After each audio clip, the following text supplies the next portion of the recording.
بسم اللہ الرحمن الرحیم۔ السلام علیکم ورحمۃ اللہ۔ اس کا نام ڈاکٹر احمد تھا۔ وہ اپنے ملک کا معروف و مشہور طبیب تھا۔ اس کے ملک کے ایک بڑے شہر میں انٹرنیشنل میڈیکل کانفرنس کا انعقاد ہونے جا رہا تھا، جس میں اسے بھی دعوت دی گئی۔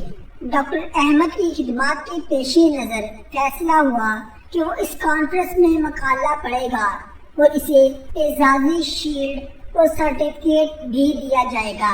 ڈاکٹر احمد اپنے گھر سے ایئرپورٹ کی طرف روانہ ہوا۔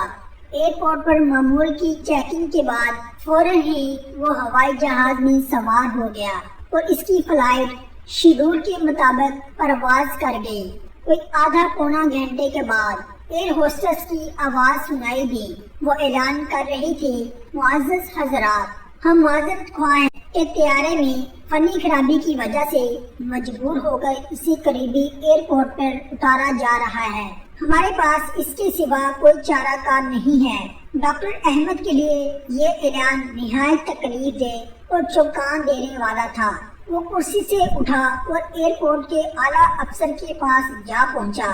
اپنا تعارف کروایا تو متعلقہ آفیسر نے جواب دیا، محترم ڈاکٹر صاحب، ہم آپ کی عزت اور قدر کرتے ہیں۔ ہمیں آپ کی اور دیگر مسافروں کی مشکلات کا بخوبی اندازہ ہے، لیکن یہ ہمارے بس کی بات نہیں اور نہ ہی نیا طیارہ فراہم کرنا میری ذمہ داری ہے۔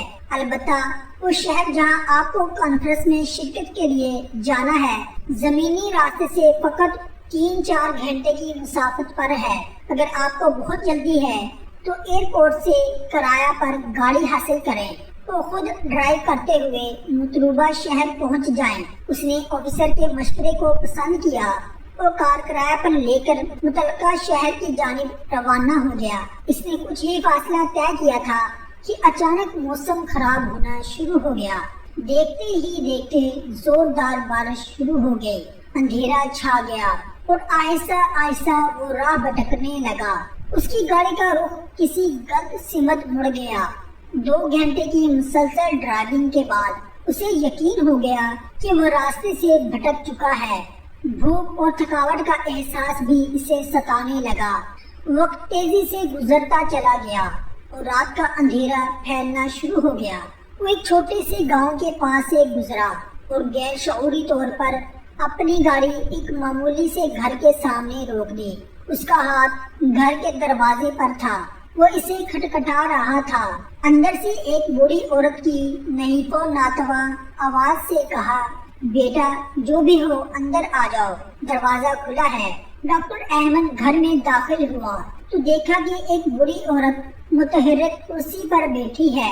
ڈاکٹر نے کہا، اماں جی، میرے موبائل کی بیٹری ختم ہو چکی ہے، کیا میں آپ کا موبائل استعمال کر سکتا ہوں؟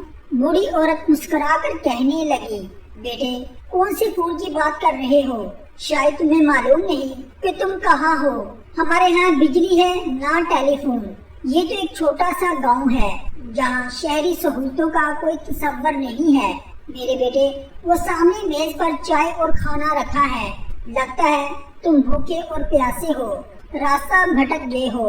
تم پہلے کھانا کھا لو، پھر بات کرتے ہیں۔ ڈاکٹر احمد نے اس بوڑھی خاتون کا شکریہ ادا کیا اور کھانا کھانے لگا۔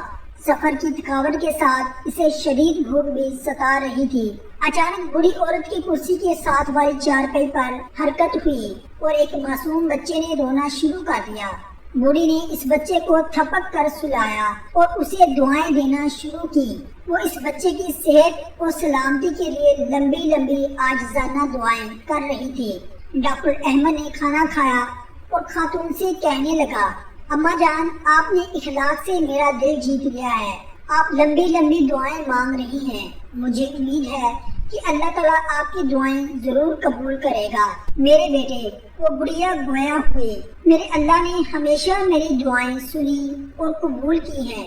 بس ایک دعا باقی ہے جو میرے ذوق ایمان کی وجہ سے پوری نہیں ہوئی۔ تم تو مسافر ہو، دعا کرو وہ بھی قبول ہو جائے۔ ڈاکٹر احمد کو اشتیاق پیدا ہوا۔ کہنے لگے، اماں جان، وہ کون سی دعا ہے جو قبول نہیں ہوئی؟ آپ مجھے اپنا کام بتائیں، میں آپ کے بیٹے کی طرح ہوں، انشاءاللہ اسے ضرور کروں گا۔ وہ خاتون کہنے لگی، میرے عزیز بیٹے، وہ دعا اور خواہش میرے اپنے لیے نہیں بلکہ اس یتیم بچے کے لیے ہے جو میرا پوتا ہے۔ اس کے ماں باپ فوت ہو چکے ہیں اور اسے ہڈیوں کی ایک بیماری ہے جس کی وجہ سے یہ چلنے پھرنے سے معذور ہے۔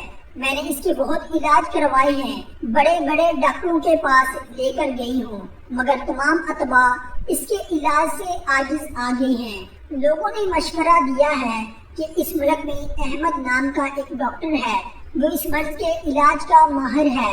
اس کی شہرت دور دور تک ہے۔ وہ بڑا مانا ہوا سرجن ہے جو اس کا آپریشن کر سکتا ہے، مگر وہ تو یہاں سے بہت دور رہتا ہے، اس تک پہنچنا کوئی آسان کام تو نہیں۔ اس لیے میں ہر وقت اللہ تعالیٰ سے دعا کرتی ہوں کہ وہ کوئی سبب پیدا کر دے کہ میں اس بچے کو ڈاکٹر احمد کے پاس لے جا کر علاج کروا سکوں۔ ہو سکتا ہے کہ اس یتیم بچے کو ڈاکٹر احمد کے ہاتھوں شفا مل جائے۔ ڈاکٹر احمد اپنے جذبات پر قابو نہ رکھ سکا، اس کی آنکھیں بھی چپی تھیں۔ رندی ہوئی آواز میں اس نے کہا، اماں جان، میرا پیارا خراب ہوا، اللہ تعالیٰ نے مجھے گھیر گھار کر آپ کے گھر بھجوا دیا، آپ کی آخری دعا بھی قبول ہو چکی ہے۔ اللہ رب العزت نے ایسے اسباب مہیا فرما دیے ہیں کہ ڈاکٹر احمد خود چل کر آپ کے گھر آ گیا ہے۔ اب میں آپ کے پوتے کا اللہ نے چاہا تو پوری محنت اور توجہ سے علاج کروں گا۔